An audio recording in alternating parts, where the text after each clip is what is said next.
So, what if the real measure of success in innovation isn't the score you got in your funding proposal, but how well you will survive and gain from the five global transitions happening right now? So, this episode will change how you see research and innovation. We'll explore what success really means in the green, digital, new globalization, war economy, and housing transitions. We'll look at real case studies, practical steps, and we have a fascinating interview with Miguel Cordeiro from mybusiness.com.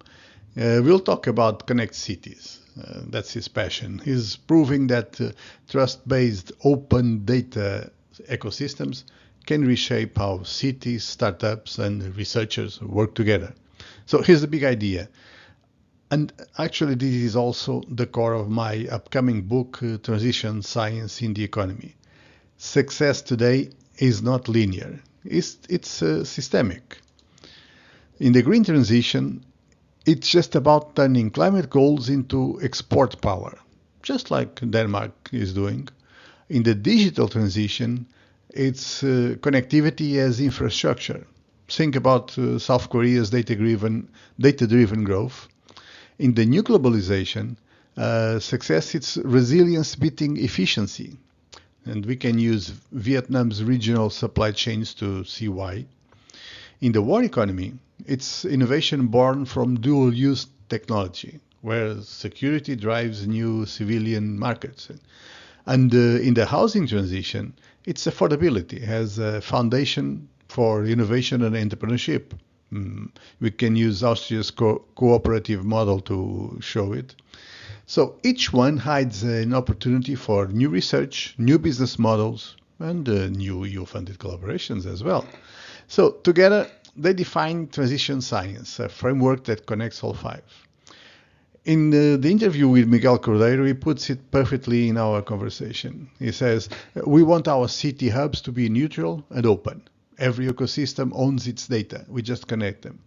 That's not just digital design, that's trust by architecture.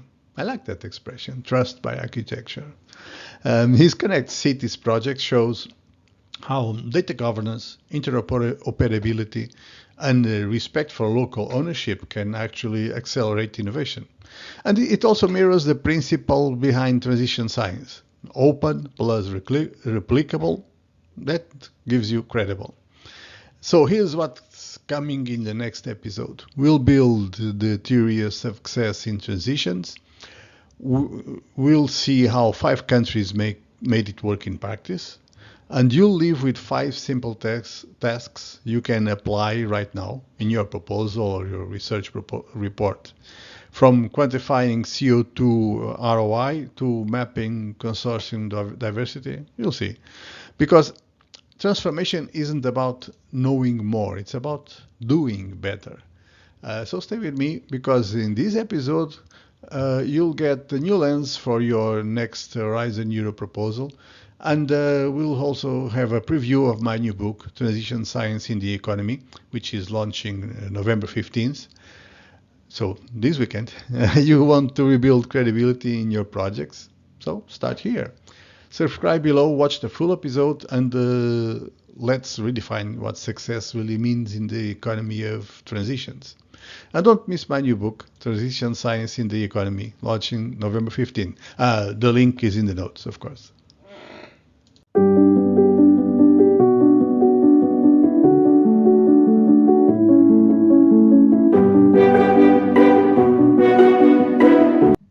This episode of InnovEU, the EU Project Chronicles, is brought to you by my new book, Transition Science in the Economy. In it, I use data from more than 180 countries and 150,000 observations, data points, to show how 5 global shifts, 5 global transitions, the digital, the green, the new globalization, the transition to a war economy, and the housing crisis transition, how these 5 transitions are collapsing the middle class and rewriting prosperity and power. So if you want a clear map of today's economy and economic chaos, search for Transition Science in the Economy on Amazon and get your copy. So let's talk about what success really looks like in the 5 major transitions that are reshaping our world nowadays. So the green transition, the digital transition, transition to a new globalization, transition to a war economy, and the transition out of the housing crisis. And let's do that because each of these transitions defines not just the economy's direction, yeah, it does that, but also defines what opportunities and what risks are there for anyone trying to build, to research, to innovate in this economy. So let's start with the green transition. Success here is no longer just cutting emissions. That's a thing of the past. We need to go further than that. It's about decoupling growth from carbon. So, not degrowth, but keep growing without growing carbon emissions. And in the meanwhile, building profitable, resilient industries. So the top performers in this area, in this index, Denmark, Finland, Norway, they generate more than 50% of their electricity from renewables, and they still grow faster than the OECD average. That tells us that the new frontier is not regulation, it's integration. Circular economy, smart grids, and carbon accounting, all embedded in finance and logistics. So for research, the opportunity here lies in systems coupling. Material science, green hydrogen, digital twins for energy efficiency. While for innovators, it's industrial decarbonization as a service. Now, moving to the digital transition. Digital readiness is now as decisive as roads once were. So countries like South Korea and Singapore, which are both near the top of the index, they prove that broadband and AI literacy directly translate into productivity and export strength. But success here isn't just having 5G or 6G or whatever G. It's using data ethically, securely, and inclusively. For research, this opens fields in the digital governance, algorithmic transparency, human AI collaboration. And for innovators, the need is interoperability, tools that let SMEs plug into the digital economy without losing control of their data. So think of this as the infrastructure of trust. Now let's move to the new globalization. Globalization is being rewired. The supply chains are regionalizing and friendshoring, and offshoring is being replaced. The index shows that countries that are integrating digital trade and sustainable logistics, like Germany, the Netherlands, Vietnam, they outperform those clinging to low-cost labor models. So success here means value chain diversification plus technological sovereignty. So for researchers, this means studying resilient interdependence, how nations stay connected without being dependent, is an opportunity. For innovators, opportunities lie in regional platforms that shorten distance between design, production, and delivery. So efficiency is still key, but resilience has become the major competitive advantage in this area. Let's move to the war economy transition. Defense budgets are rising everywhere, but the smartest countries are not militarizing, they're dual using. In the index, the US scores high on defense tech, but struggles on housing and green balance, while Europe scores moderate on defense, but high on stability. So the pattern is clear. Nations that turn military R&D into civilian innovation, like cybersecurity, drones, advanced materials, they generate spillovers that strengthen the entire economy. That's where the next Horizon Europe calls are going. Resilience, dual use, and security by design. For researchers, the question becomes how do we manage innovation that the defense-civilian interface in a responsible way? For entrepreneurs, how do we translate security tech into public value faster than the bureaucracy moves? So let's move to the final transition, the housing crisis. The index shows that Europe leads the world in housing stability, but there are affordability gaps widening everywhere. Success here means aligning housing costs with income, regulating rentals fairly, and building resilient infrastructure. That's actually not a social issue, even though it's often treated as a social issue. It's an economic stability issue, because when households spend more than 40% of their income on housing, innovation stagnates. People can take risks, move, or start businesses. For research, this opens work on housing as an innovation platform.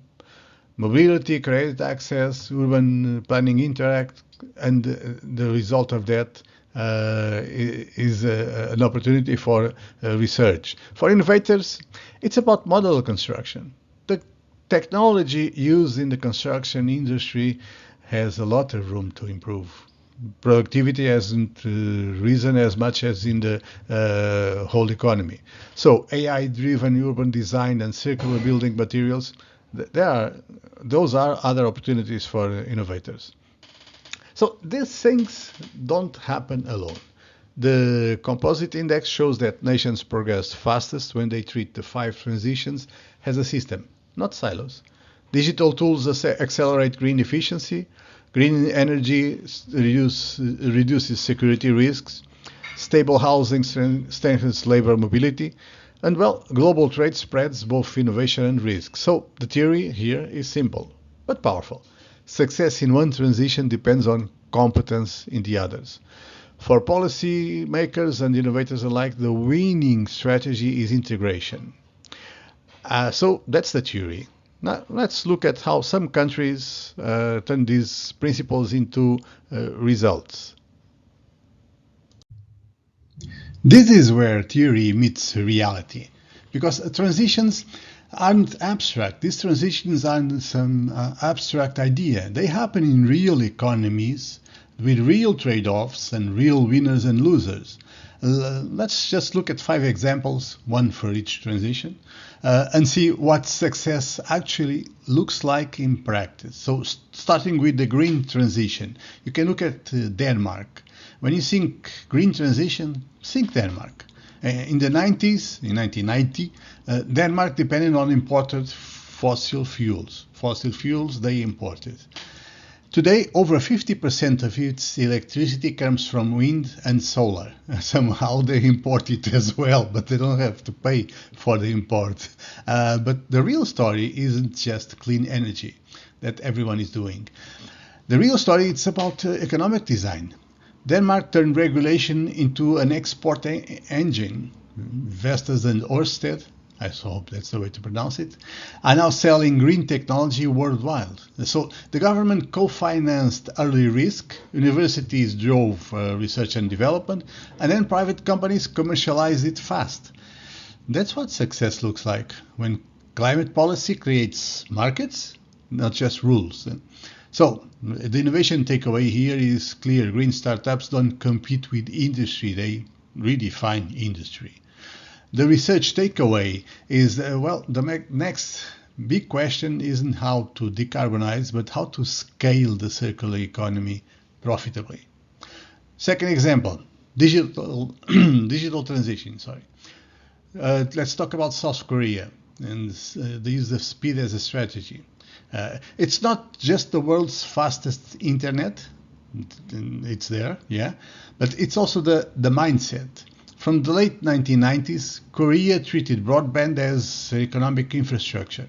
By 2024, it was ranking near the top of the AWTY Digital Transition Index.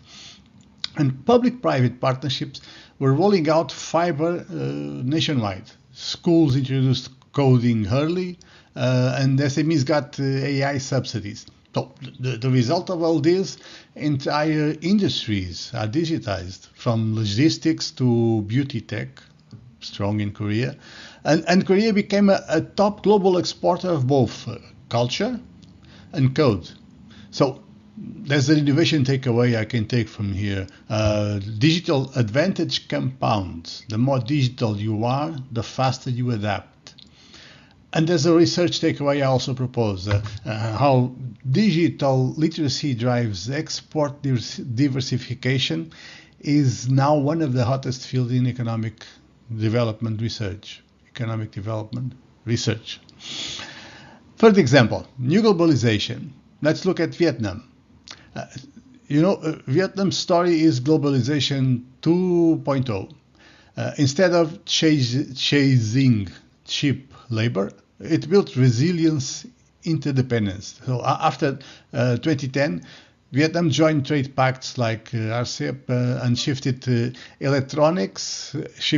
electronics, supported by strong education and logistics investments. So they invested a lot in education and logistics and shifted into electronics. So by 2024, 14 years after, its AWTY Globalization Index jumped sharply. Vietnam didn't just open up, it positioned itself. So it balanced China's manufacturing pool with Western demand. So it became a regional hub for semiconductors and smart manufacturing. And obviously they were taking advantage of the restrictions put on and the doubts put on investments in China. So the takeaway, in my view, the innovation takeaway is resilience is the new efficiency. Now people look for resilience, not for just efficiency. So diversified supply chains are now worth more than low wages. The research takeaway I take from here is to study the regionalization of globalization. Because future trade will be built around trust networks, not mega blocks. Okay, fourth example, the war economy. The United States and the dual-use innovation. It's a different kind of success. It's built on tension, actually. So the US ranks high on defense capability and innovation capacity. In both items it ranks high, but it ranks lower on housing and green metrics. Yet much of today's civilian tech, from GPS to the internet, was born out of defense R&D. So today that dual-use dynamic is very important again.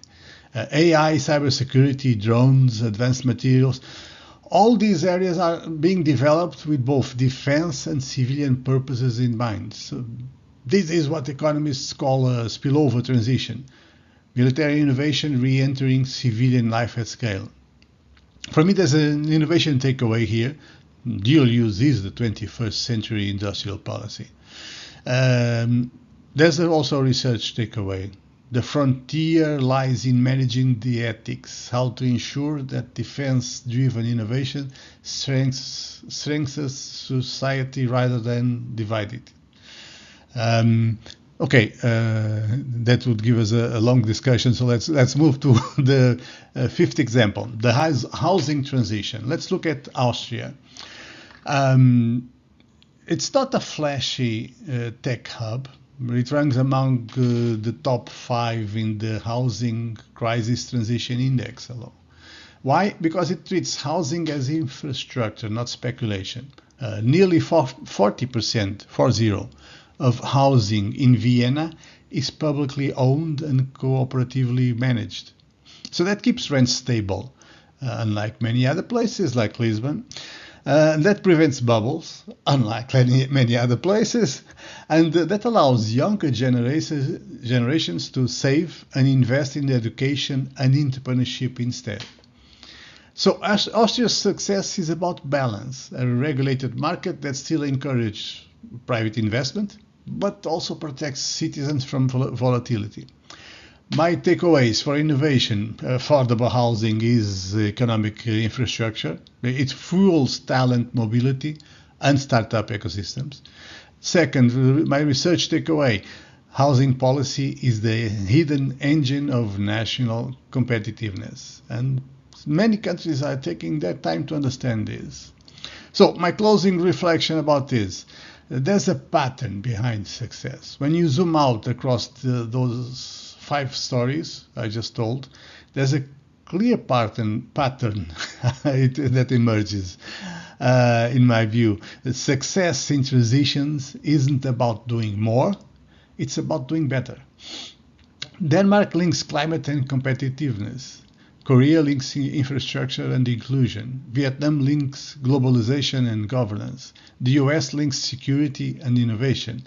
Austria links regulation and resilience. That's the scaffolding of transformation. I love these words. As we'll see next in the final section, there are real steps you can take to align your research or your organization or your project or your life with this same pattern. All right, you've got the theory, you've seen the examples. Now let's turn that insight into something you can actually do with it this week, now, today, in your proposal, in your project, in your research plan, whatever. So you have 5 transitions, actually 5 simple but high impact changes. Let's look at possible tasks. Each one takes less than an hour, and everyone moves you closer to funding success in your research proposals. So starting with the green transition, you have to show the ROI of sustainability. Quantify your green impact. That's task number 1. Before you submit any proposal or report, write one paragraph that answers this question. How does this project reduce emissions, waste, or resource intensity per euro dollar spent? Use a real metric, like CO2 per output unit, or material circularity rate, or energy savings. Then attach a short table or calculation. Even a rough number is better than just claiming openly with no support. It turns sustainability from a narrative, talk, to evidence, and that will get you points with reviewers. Second, digital transition. Prove data readiness. That's task number 2. Add some short digital enable section to every proposal. So you list the digital tools, data sets, or AI methods, or whatever that you actually are going to use. That can be as simple as the data sources from Eurostat, Copernicus, whatever, or the analytic tools, Python, Power BI, GPT assistants.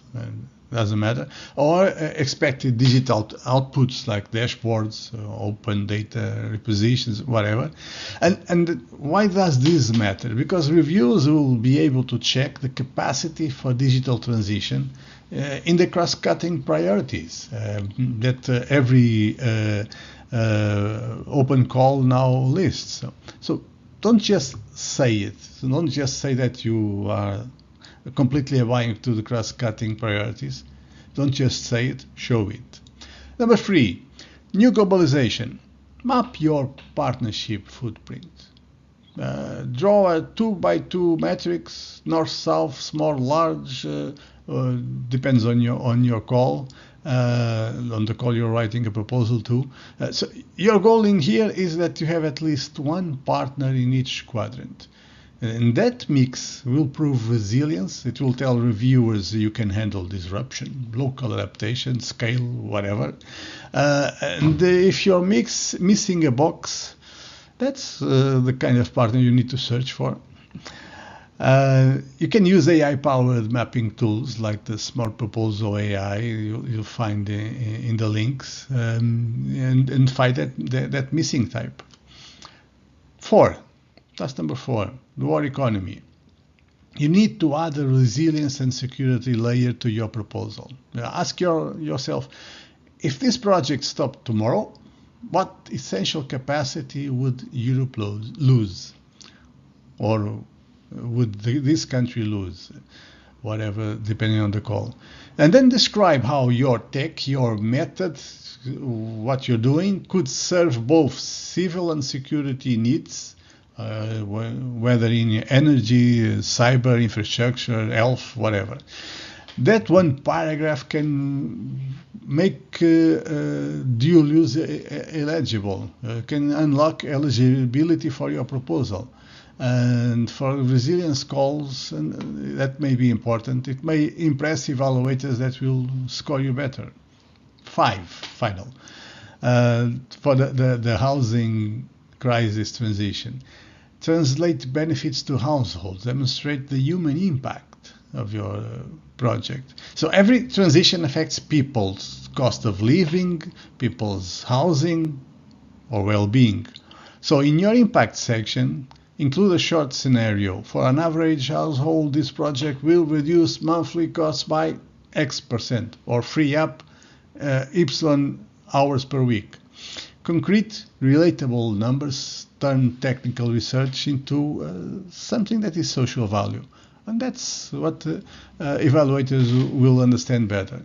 So, overall, integrate these 5 tasks in your transition canvas. Print a one-page template with 5 boxes, one for each, and write one measurable objective in each box for your current project. That will be your transition canvas. Use it as a visual in your proposal or your next meeting, depending on what you're doing.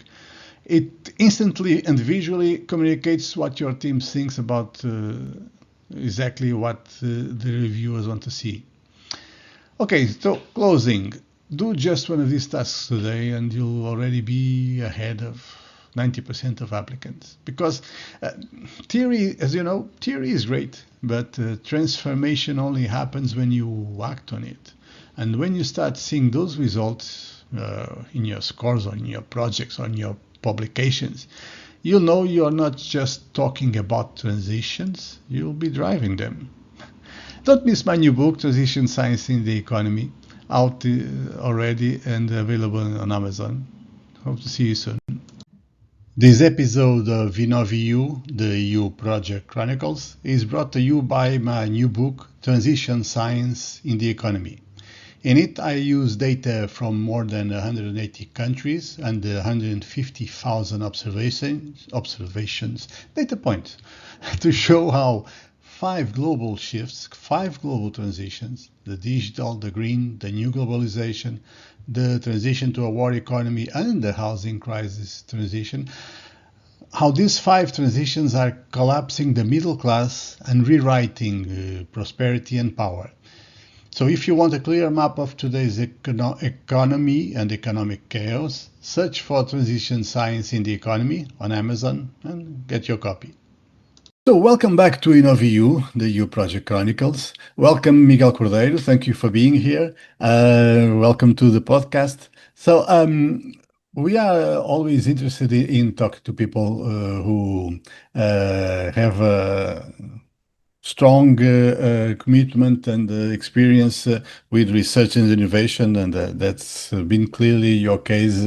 You've been in the innovation arena for a long time. You've launched several new products, but let's talk about the future. Tell us a little bit about yourself for starters. Introduce yourself. You live here in Lisbon.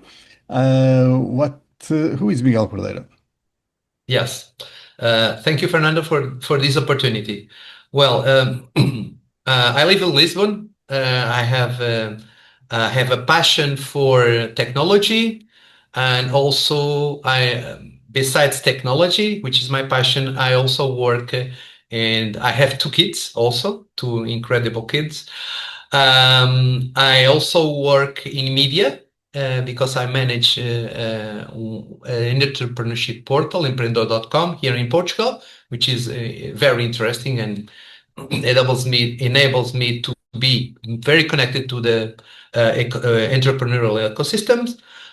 And I also work in media, in digital, and basically my passion is to be a developer of products, of innovation products that can solve projects and that can solve problems from real people and that can scale those projects.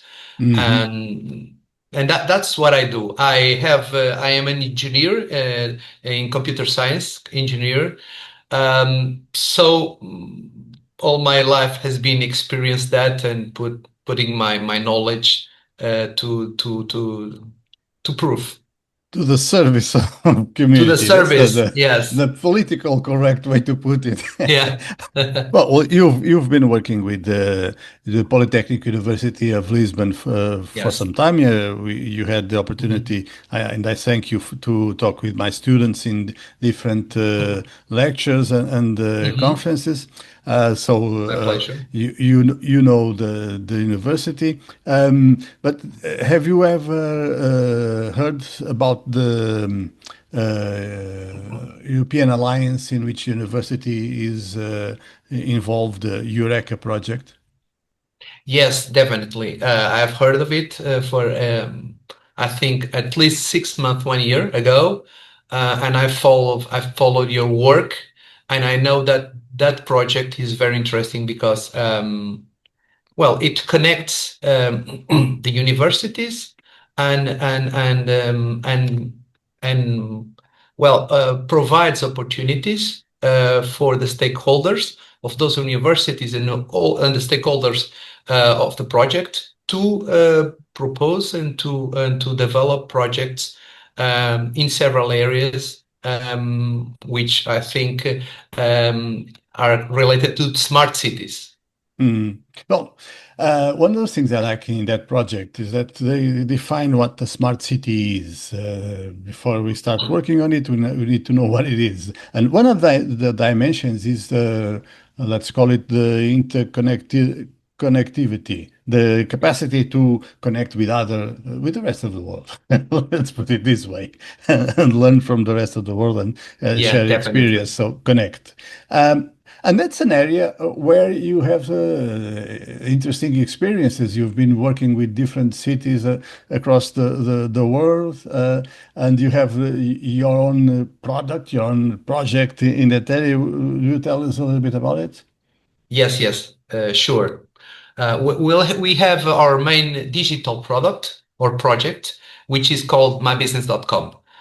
This is a platform and a framework which is which is neutral and the goal is to build a user-centric and easy to use digital platform that provides people the ability to learn, to build, and to grow their businesses.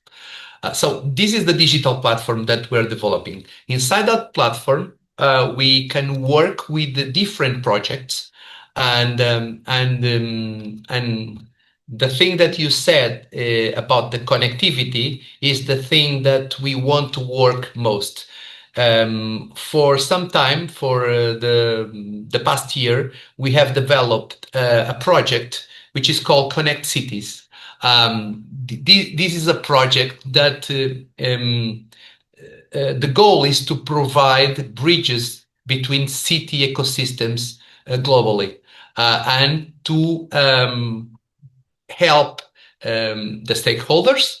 Not only for to promote it, it will be better if I can show you the slide and then the Well, be slides my guest. and it will be a very better explanation about this. Can I share the Go for screen? it. Yes, yes, Yeah, please. thank you. Go for it. This is a video podcast, but we'll try Yeah. to remember that our listeners will not be watching. Well, any case, if they have any doubts, they can go to YouTube and check the slides. Yes. Yes, definitely. Okay. Let me. This is start of it. Presenter view. I think you're watching it, Yeah, right? Right. yeah. Well, as I said, this project helps to connect. The goal of this is an initiative that belongs to a consortium that we are forming right now. We have three partners, which is my business, another two partners, international partner, and a Portuguese partner from diaspora. But we are open to get more institutions aboard this consortium. This initiative has and digital part, which we call the global city hubs.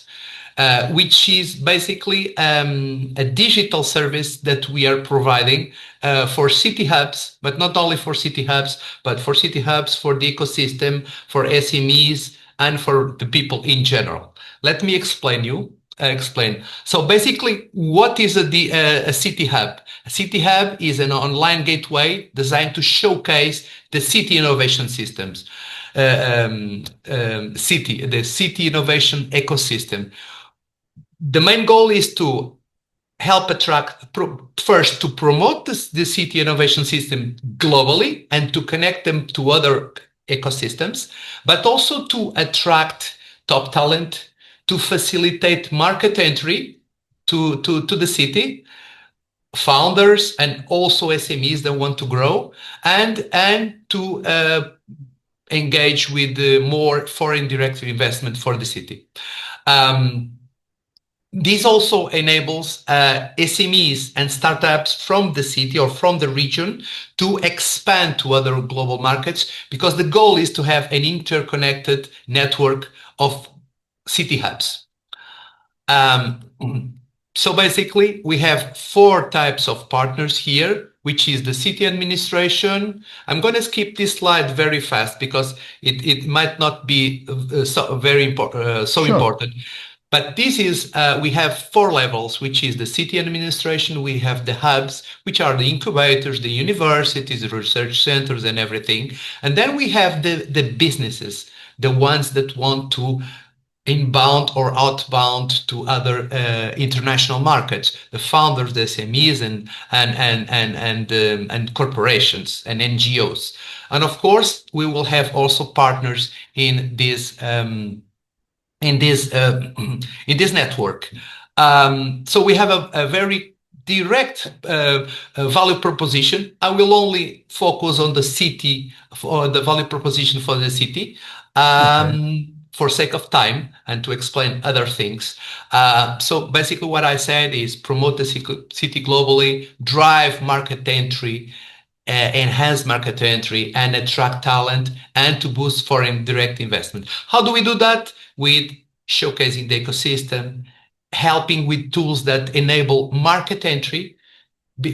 For example, what sector are you working on? How do you intend to enter the city as a startup, as SME, to grow to other markets, as a student and everything? So, and with media, and of course, more important, with digital engagement, which is basically the digital pipeline that we want to provide in the platform, from pages, companies, landing pages, forms, registrations, events, dealing with social network automation processes, newsletters, and everything. So that's what we want to do.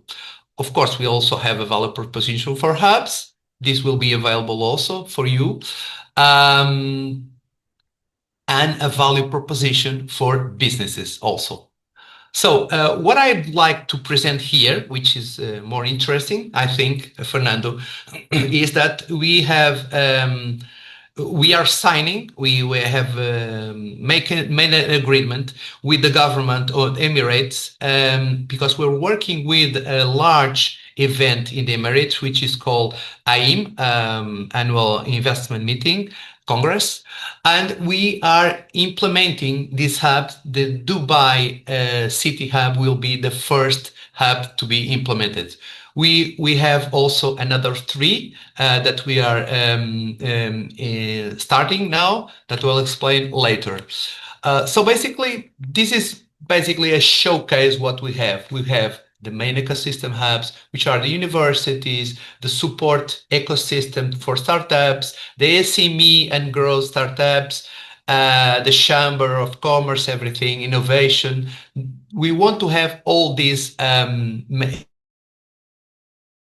platform.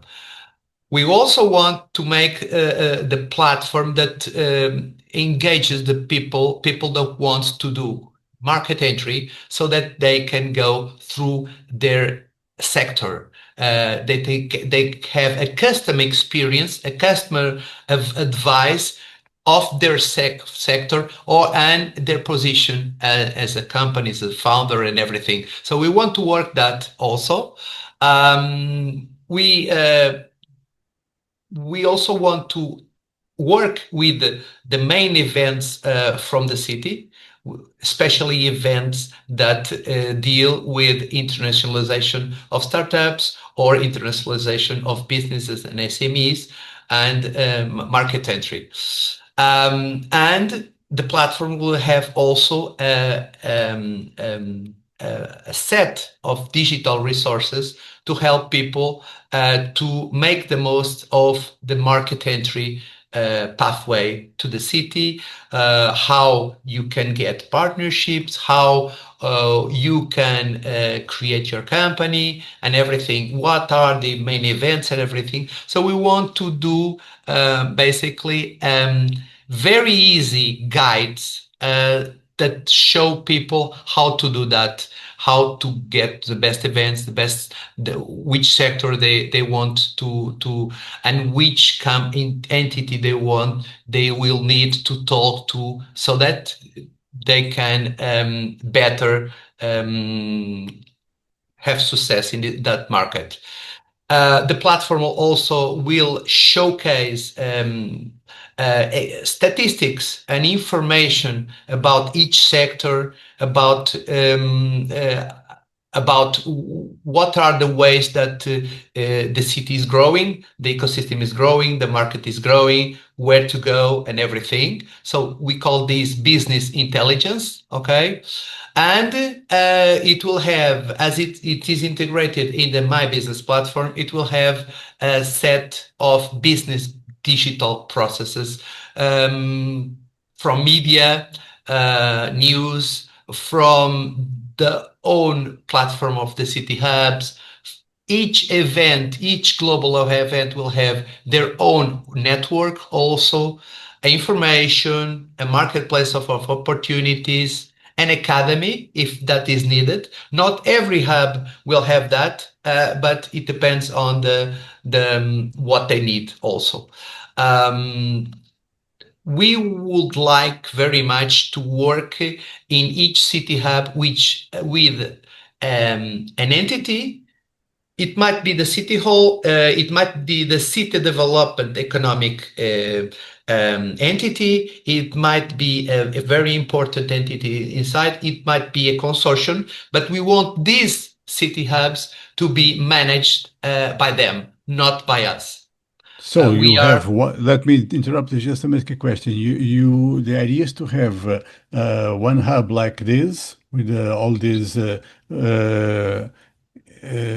pages you've been showing, all this information, all these services, one for each city that is a part of the network. Is that correct? Yes. A network for each city, as you're seeing this, the network from Dubai. Okay, and then with the set of pages, with the set of processes, registrations and everything, and with the information inside. But also for the events, also for the hubs, they will have their own set network also to play. So the city hub is a very large network of hubs, events, and entities inside, and the SMEs and the companies. That's right. So the ecosystem, city experience is another product that we are developing also. I will skip it for now.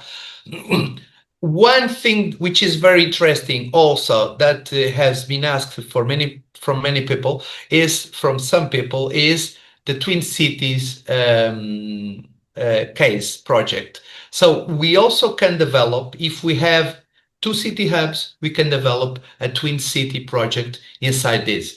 And this is very important also as it's tied to many of the programs, initiatives, MOUs, contracts that are signed between cities. So that's one of the main things those entities ask us. I will skip more or less this part of the project because this is another platform. This is the same platform, but is for B2C. Is for visitors Yeah. of the city. So we are also developing an app, a web app, to connect people, but also to not only for business, to connect them to culture, to experiences, to lifestyles, to services that are inbound, like transportation,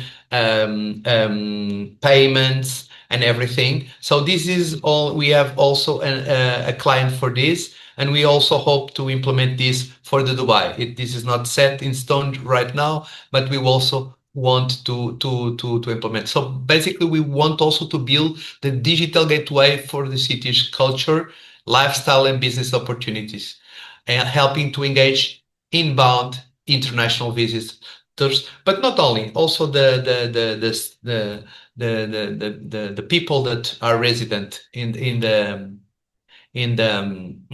the city. We have also another set of stakeholders, visitors, operators, partners, and everything. We also have a very clear value proposition for consumers, for city municipalities, and for merchants also.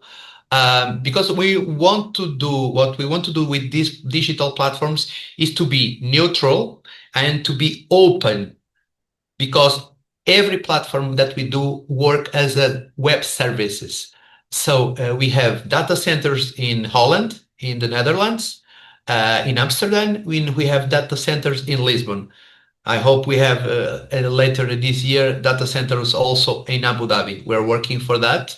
But this is distributed application. So we can have a service and we can have pages that are built by another entity or apps and or to connect to other services, because we want to be open about this.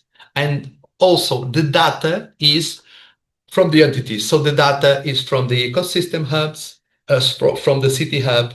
Each ecosystem hub has their own data and everything. So we want to respect that as well. Uh,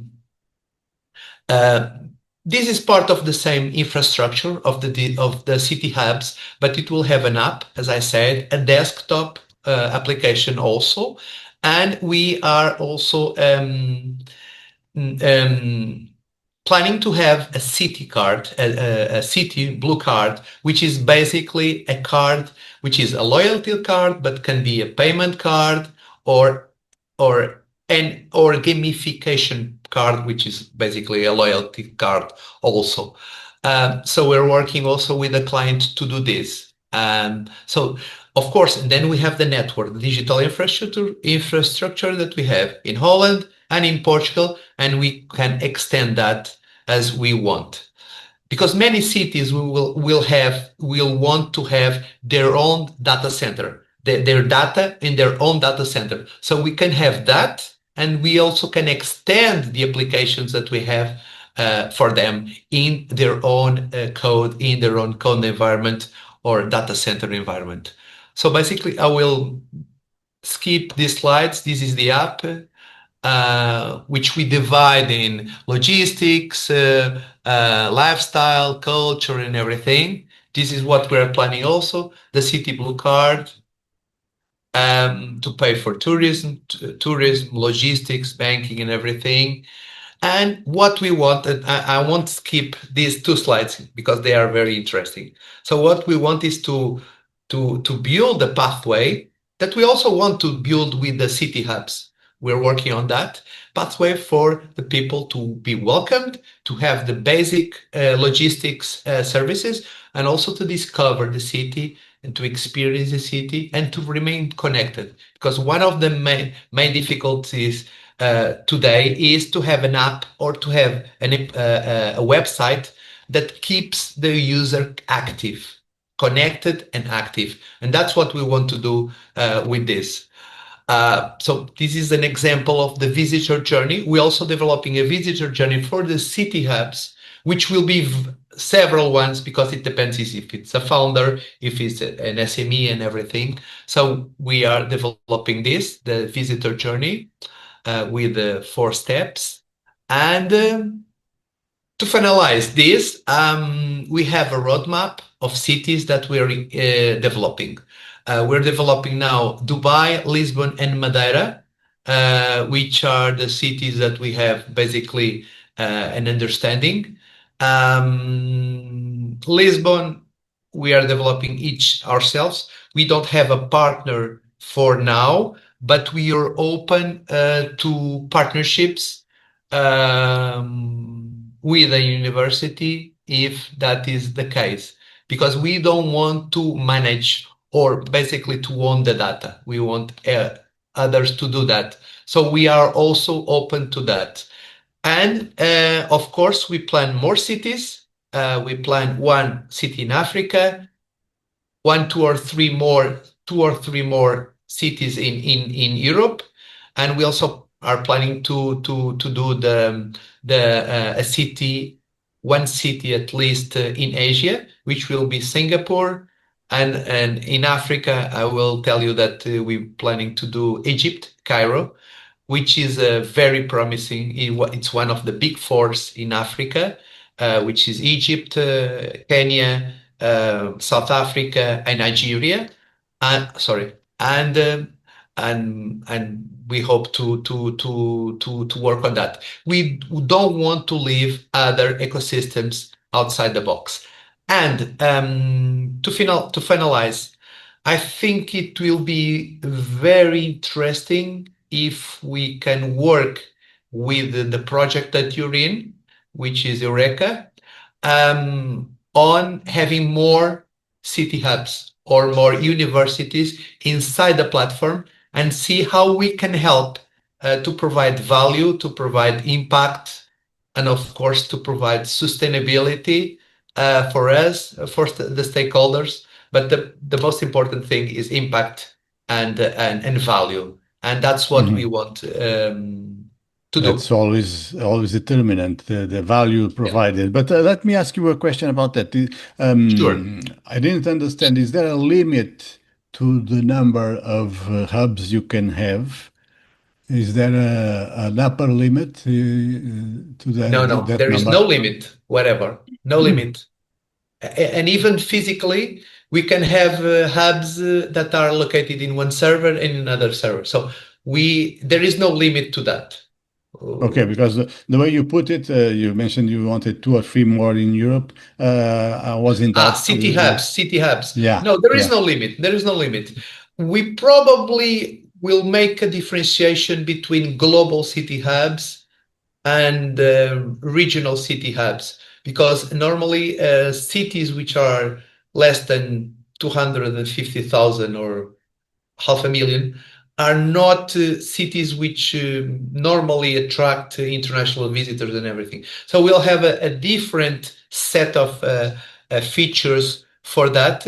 But I think there are 30 or 50 or 100,000 cities in the world. So we are able to work on that. And we have been asked to do also rural cities.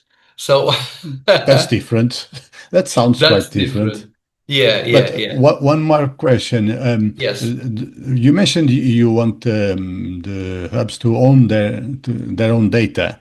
Yes. Is that your strategy to cope with GDPR? So you deal with that. Each city deals with that. You don't export data to other continents. You let each hub manage their own data. Is that it? Yeah. Well, it depends on the entity or the consortium which will be behind the city hub. Okay, if it is a big consortium, an entity, government, or city hall, or city development unity, then we can give them that role, because basically they know what to do. We just want to manage the digital platform. As you see in the GDPR, there are ways to be the controller and the owner of the data. So some entities will be the owner, and we will be the controller of the data. So there's already in the GDPR is already has that contemplated. So If I we remember don't need. correctly, that means that if you are the controller, you are the responsible for the uh, use of the data, right? You have to guarantee that it's not badly used, right? The compliance is upon you. Am I correct? So you're basically saying that I should hire more lawyers, or Probably. yes, that's one of the things that we are discussing also to do that, and but Because that I that love that this idea of having hubs from different continents, but that also means different rules about data management and definitely, confidentiality. Yeah. So definitely. yeah, lawyers will we will be have to help for you. respect we will have to respect the laws of the city of the country, and sometimes they might not be the same laws of the same protections for the user, but we'll have to deal with that. This is the only way this project Mhm. is going to survive, but we are aware of that. What I Yes, like about what you've shown is that it can fit any because I know different of number ecosystems in different cities. They're all different. They're all completely different from each other. But you can actually fit any format of ecosystem. You can adjust easily with these hubs. Am I seeing it yes, correctly? because basically these networks and pages which are here, they came from a database. So we can have lots of cities, thousands of cities if we want. And we can have, for example, this city doesn't have Why Dubai. I can shut it off. I can turn it off. Okay. So we can add more new features, and we can also add custom development sections or processes for those cities. So we can do that. We work on building the platform to do that, building and managing.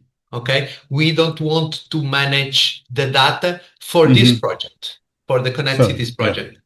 Each Yeah. hub inputs their own data, which reflects their own ecosystem, which will be different from the other hubs. So Yeah, that's why I like about definitely, it. definitely. You have the Dubai.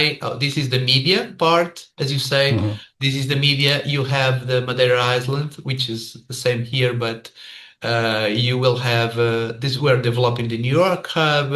We're developing the as I say, the Singapore, and I'm showing you, and the Cairo hub. So basically, we're Sure. developing the same thing that will come to the database, and it will be in many languages. Hmm. So each hub might be several languages, two, three, or four or five languages.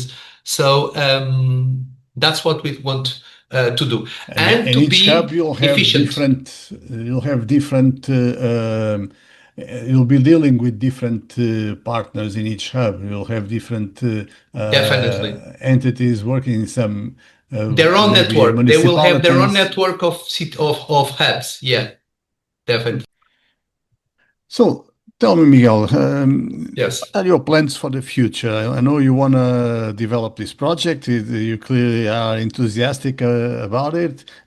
It's clearly your focus, but what are any other plans for your future? Professionally. Yeah, yeah. Yeah. Professionally, okay, we are developing this as we are developing mybusiness.com. But mybusiness.com needs a case, two or three cases, and clients. We already have one client, one small client, but we will need to develop that more. The Connect Cities helps us to do this because we see the Connect Cities project or initiative as a client of mybusiness.com. And then Mm. we will have to get funding. for that project. And later on, within 4, 5, 6 years, I will calm down my life and will give the torch to other people, to Less other active person. than, yeah, Yeah, I could yeah. see in the So past few months you didn't stop yeah, much. So, yeah. just our time is well, well overdone, but not Yes. overdone. I can't remember the word. We are over time. So, what's your final message? How do you want to end this interview? My final message. Hmm. Um, there are a lot of final messages, but one important is that we shouldn't believe everything we see. Mm. We are in a world that's changing and that's hyping up everything from finance, from AI, which is very important, AI, of course, and from geopolitics, inflation, crisis, and everything. So what we need to do is to build skills, a set of skills in one particular thing that we know that is not going to be disrupted by all these crises. So that's what you need to do. You need to be good at one thing, but you need to be the best guy at one thing. And that's what I want to do with this project, to be the best ones in this part of the Connect Cities spectrum. Uh, that's I'm what sure I you'll say. be. And anyone who wants to partner with you will find your contacts in the notes of the episode. Yes. Anyone who wants to work with the best in that one thing, in this case, Yeah, connectivity. definitely. And I hope to work with you, and I hope to work with the consortium also, so that we can launch or pilot several cities in Europe. That's one of my goal. That's a great goal. So thank you very much, Miguel, for this time, for this Thank you, interview, Fernando. and I hope to see you soon. Okay, I hope to. Credits, author and host Fernando C. Gaspar, music Hugo Gaspar, Lisbon, Portugal, 2024. Reach us by email or DM.